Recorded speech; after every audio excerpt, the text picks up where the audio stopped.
So our last storyteller is Dan. And Dan, how tall are you? 5'6", 5'7"? I got it. I don't think I need to do anything here, so we're all set. Please, round of applause for Dan.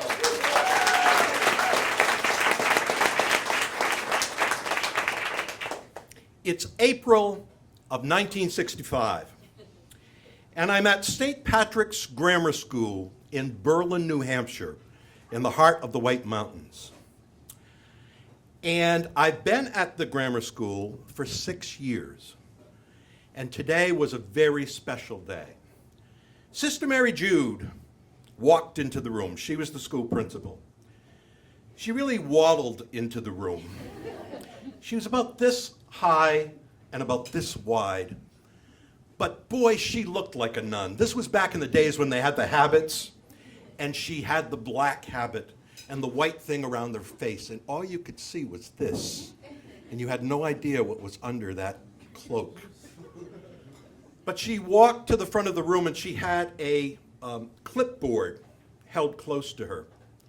And she said, "Boys and girls, today you are going to make the most important decision of your lives. Because today you are going to decide whether to remain here at St. Patrick's School under the care of the good nuns for 2 more years, or you're going to choose to go to the public school." Her version of the step to the dark side. And then, she had our attention at this point, and then she said, "I must warn you. I need to tell you that if anything bad happens to you in your life, to you or to your family, because you go to public school, the good sisters here are not responsible whatsoever." Catholic guilt in the 1960s. She set everything up beautifully to put fear in all of us to stay at the Catholic school, but she made the biggest mistake that day. Rather than start the clipboard at this side of the room, she chose this side of the room. And that was her mistake, because had she started the clipboard here, the clipboard would have sailed without any signatures for quite some time, the goody two-shoes side of the classroom.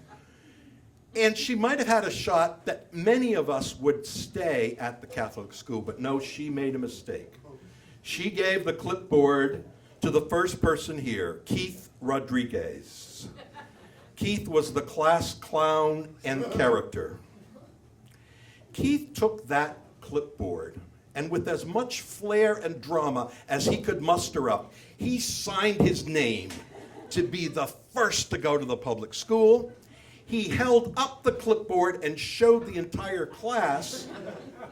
And then he turned to Sister and said, "Sister, if something bad happens in your life, in our life, I promise you it will have nothing to do with what school you go to."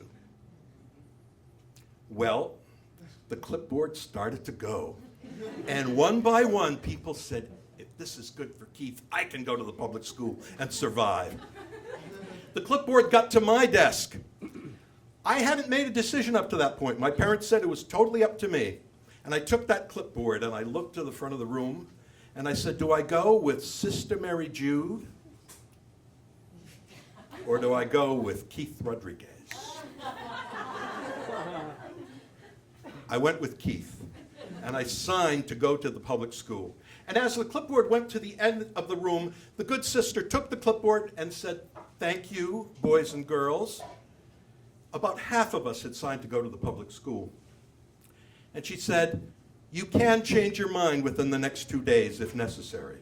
And she walked out of the room.